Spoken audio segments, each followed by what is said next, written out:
When I started getting interested in investing in gold and silver on a little level, I believe silver was under $10, maybe $9, and then gold was under $300, I believe. I'm trying to remember exactly what they're at, but I just remember I know there was a dead spot there with gold and silver of how low they were of value, and I'm saying this with a broad brush.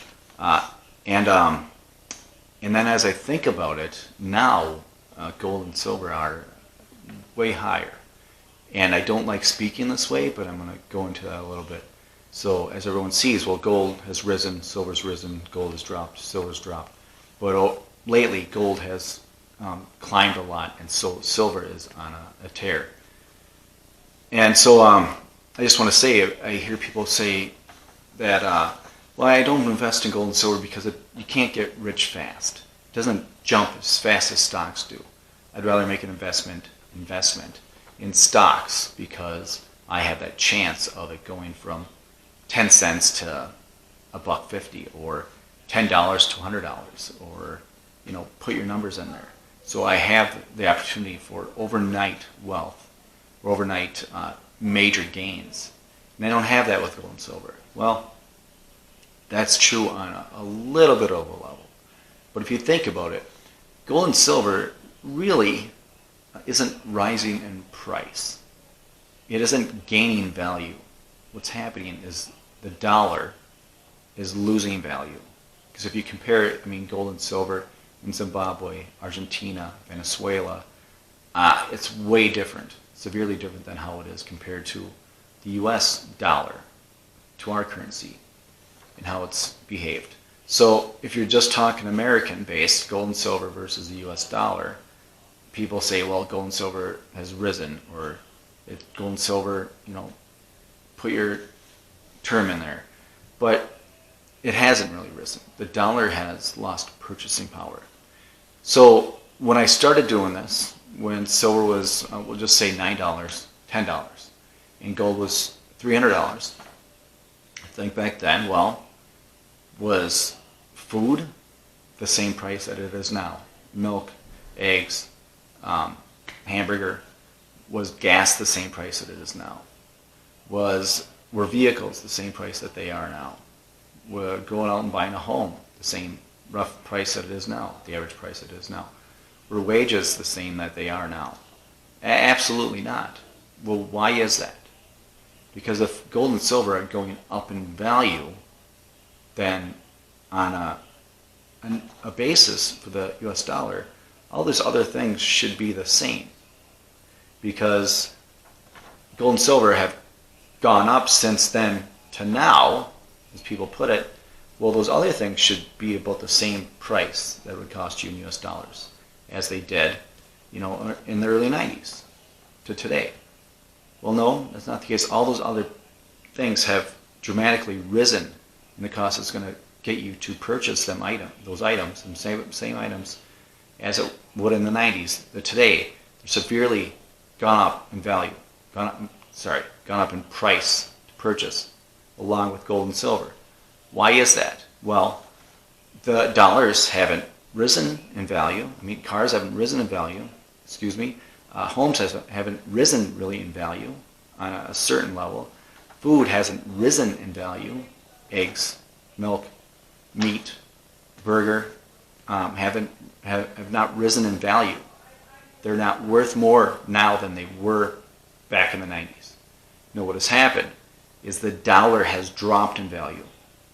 So that's why all these other things, the cost of bread and soda, alcohol beverages, have all risen from the 90s to today, along with gold and silver, because gold and silver isn't rising in price.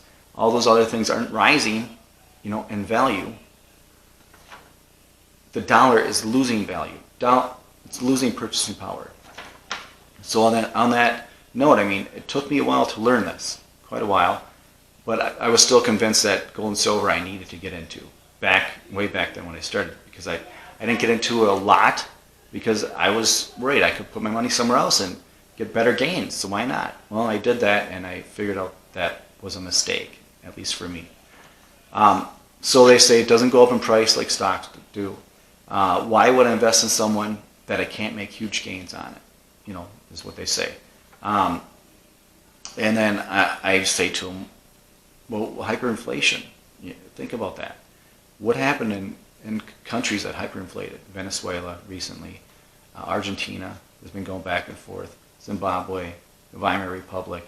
What happened? Well, those countries where people had assets, hard assets, gold, silver, other hard assets, what happened was once their currency inflated to nothing, it became worthless. You couldn't purchase anything with it. The people who had assets, gold and silver I'm using for example here, are the ones who were able to still get by and live. Were able to provide for their families. Were able to get through to the next day, next week, next month, next year without a problem. The people who saved all their wealth and their paper currency of Zimbabwe, Argentina, Venezuela, whatever, are the ones who lost, and they lost huge.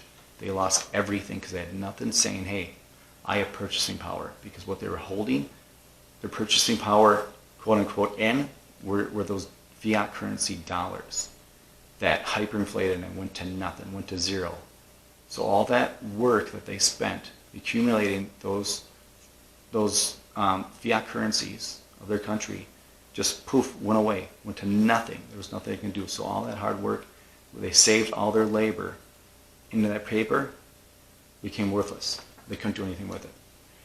If, or the people who did put that hard work, that labor they did, into precious metals, gold, silver, even land, other hard assets, those are the ones who were able to rise above and get through the huge devastation that they had because of hyperinflation. So that, it's preserving your wealth on that level. Even the ones who had all this fiat currency into the stock market, once the whole country hyperinflated, the stock market pretty much was at a loss for the most part. So they lost all that stuff also. So there goes your 401k, your IRA, any savings you have, anything that if you're saving stuff like CDs through the bank, any other bank mechanism, things, programs, stuff they have for you to try to save or to make gains on, all that became worthless for the most part. The people who had hard assets were the ones who did the best and preserved the best for themselves and their family. So I'm saying this because 2020, just last year, 40% of all the currency that the United States has ever had was created in 2020, was created in 2020. 40% of it. We haven't seen on standard level, on Main Street, we haven't seen a lot. I mean, there's been inflation, and there is, to a certain level, but you have not seen anything yet. Because 40% of all currency creation was just in 2020. That is, I mean, from when this currency started in 1913, 40% of it was just created last year in 2020. What does that mean? That means all the paper that you hold, what's in your savings account, what's in your IRA, 401k, your pensions, all that stuff is worth 40% less on purchasing power. It has 40% less purchasing power as of today because of last year. You just haven't felt it yet. It hasn't gotten there to you yet. And when it comes, it's not going to be a slow deal. It's just going to be like flipping on a light switch. It's going to be here and gone. Once it happens, there's no turning back. So I just try to make people aware of this. I'm doing what I can. My family's doing what we can. I just trying to get this out there to have people be aware of this. Look into this. Don't take everything I'm saying at all. Look into this stuff. Do a little bit of research. You don't believe me, don't believe anybody. Believe yourself and your eyes. That's what you should always check stuff against. If you want to look into a few other things, like I said, Zimbabwe, Argentina, Venezuela, there was the Weimar Republic, There's a whole bunch. The Dutch went through major hyperinflation. I know every country seems to have been hit with major hyperinflation except the United States. And every fiat currency, the American dollar, U.S. dollar, Federal Reserve note, or whatever you want to call it, the Zimbabwe dollar, Argentina, Venezuela notes, they're all fiat. They're not backed by anything. They're backed by nothing. Every fiat currency eventually goes to its real value of zero, its intrinsic value of zero, because it is just paper or it's just digits. Once that whole game is done, or once the whole system has went through its course, through its cycles, everything goes back to zero. And my feeling is the American dollar is right there, and it's happening in front of our eyes. Just as it isn't hurting anyone right now, once it starts, it's just going to be a major bleed of it. It's no stopping. So just try to keep this in mind and get informed.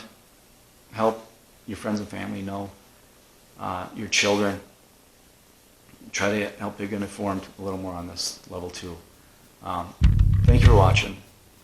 As always, stay vigilant. Protect yourself, protect your family, protect your wealth, and protect your health.